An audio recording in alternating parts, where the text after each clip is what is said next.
What if the thing ruining your future isn't laziness, but the way you keep announcing your plans? A 38-year-old man realized every time he talked about his goals, he felt done, and his life stayed the same. So he tried something terrifying for 90 days, no posts, no updates, no promises, only proof. On day 1, Michael didn't feel inspired, he felt exposed. 38 years old, and he could name every goal he'd ever announced. And almost none he finished. He sat on the edge of his bed, phone in hand, thumb hovering over the camera like a reflex. Then he didn't post. And that tiny decision started a quiet war. He'd always thought sharing goals made them real. But lately it felt like sharing was the reward, likes, encouragement, that warm feeling of being the kind of person who tries. The work came after. And the work rarely came. So Michael wrote one sentence in a notebook, no announcements for 90 days. Then he underlined it twice, like a contract. The first rule was simple: wake up early, before the world could ask questions. At 4:58 a.m., the alarm buzzed like a dare. He didn't negotiate. He stood up before his brain could vote. Cold floor, heavy eyelids, and a strange thought: if nobody knows, nobody can clap. But nobody can distract him either. Outside, the street looked unfinished: empty sidewalks, closed shops, traffic lights changing for no one. Michael walked fast, not heroic, just determined to outrun his own excuses. He joined a small gym near his place, but he never posted the membership card photo. No new chapter. Just a door, a scanner, and a choice he'd repeat tomorrow. Inside, he trained alone.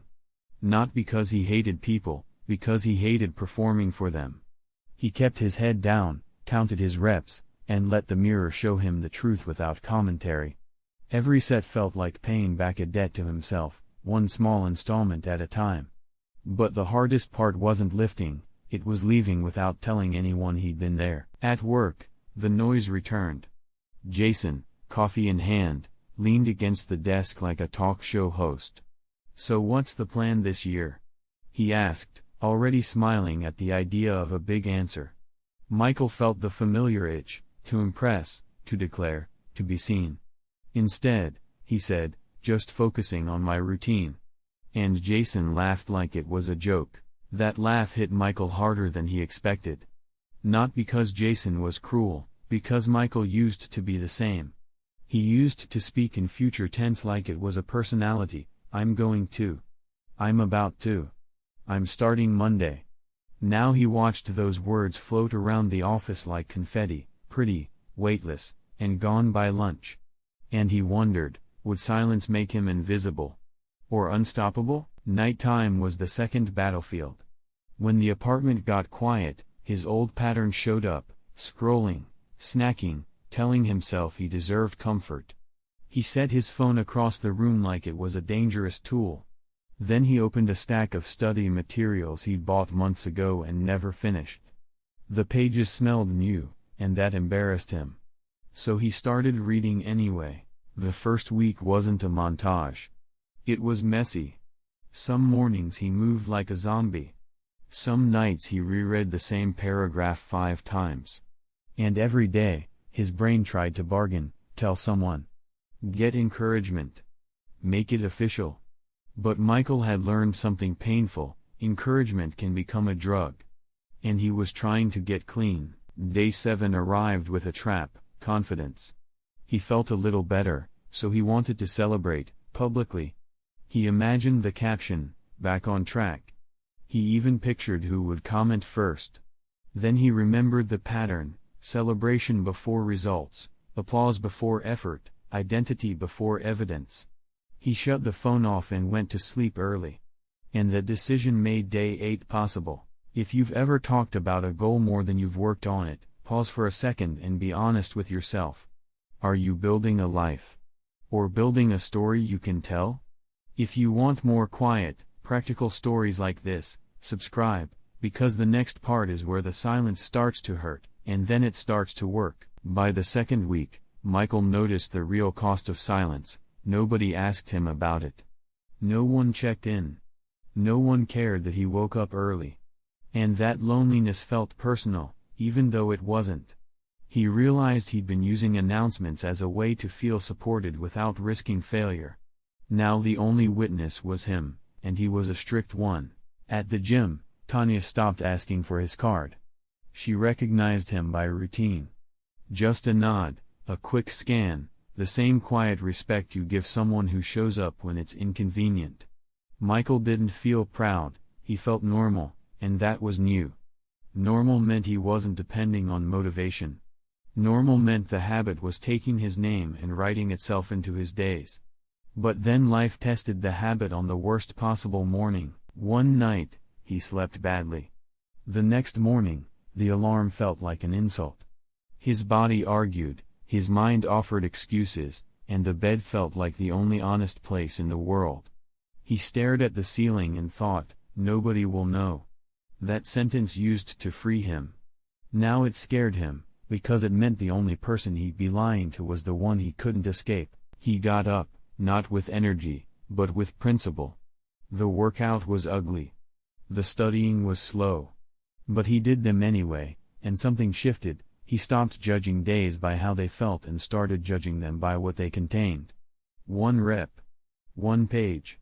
1 early morning. It wasn't dramatic, but it was dependable. And dependable is how identities change, quietly, then all at once. Around day 20, Jason cornered him again, same coffee, same grin. Man, you've been quiet lately. What are you working on? Michael felt the temptation to unload everything, to finally be recognized. He almost did it. Instead he said, just trying to be consistent. Jason nodded, already bored, and walked away.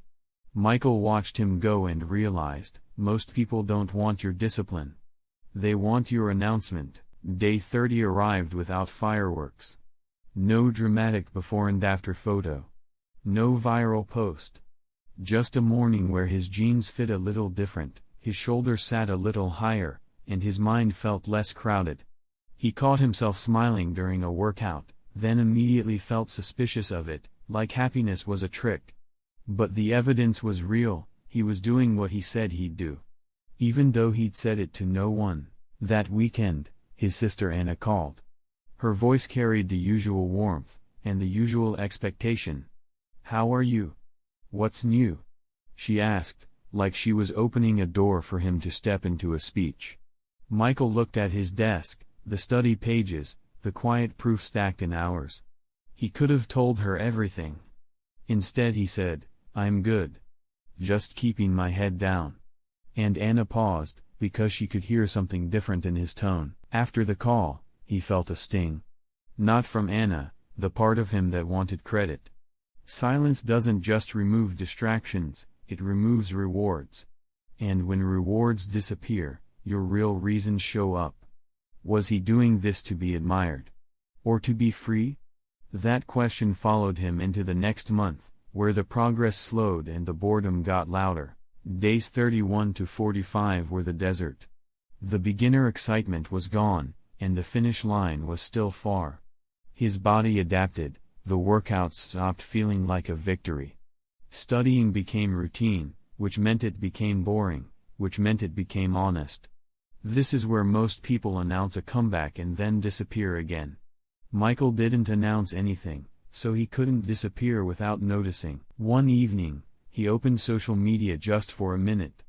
The feed was full of transformation stories, perfect lighting, perfect angles, perfect captions. Michael felt small, like his quiet work didn't count because nobody could see it. Then he noticed something, the people posting were always at the peak moment. He never saw the boring middle. And he was living in the middle, where real change hides, so he made his silence stricter. No scrolling at night. Phone stays out of reach. If he wanted stimulation, he earned it by finishing a chapter or completing the workout. It felt childish at first, like bribing himself. But then it became a system, and systems don't care about feelings. He wasn't trying to be a new man overnight. He was trying to become predictable in the right direction. And that's when the first external sign appeared. At work, Someone said, "You look different." It was casual, almost accidental. Michael felt his chest lift, then he forced it back down. Compliments were dangerous, they could turn his private discipline into public performance again.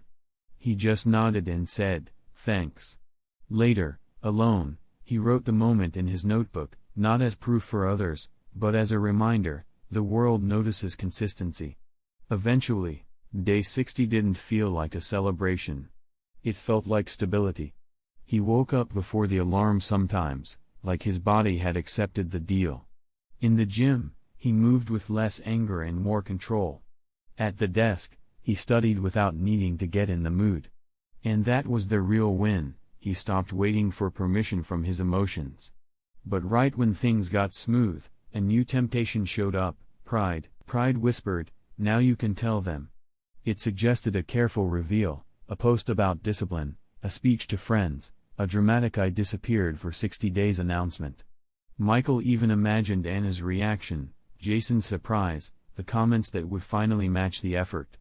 Then he asked himself a brutal question: if I tell them, will I still do it when the applause fades? He didn't like the answer he felt rising, so he stayed quiet. And the quiet started to feel less like deprivation and more like protection.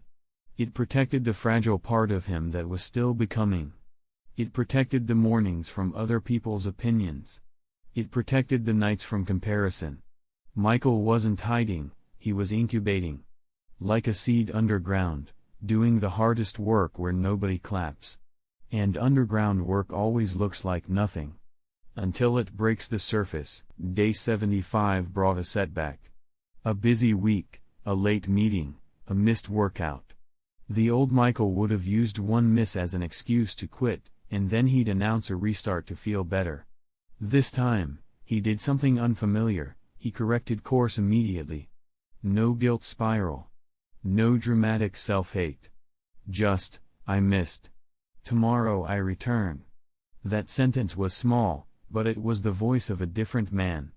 And day 90 was closer than it looked. In the final 2 weeks, something strange happened, time slowed down. Not because days were longer, but because he was present inside them. He noticed the sound of his shoes on pavement, the rhythm of his breath, the calm after a shower, the quiet satisfaction of finishing a chapter. He wasn't chasing a new life anymore. He was practicing it. And the more he practiced, the less he needed anyone to believe in him. Day 90 arrived on an ordinary morning. No music swelling, no crowd cheering. Michael stood in front of the mirror and saw it, not just a changed body, but a changed posture, a quieter face, eyes that didn't flinch from themselves.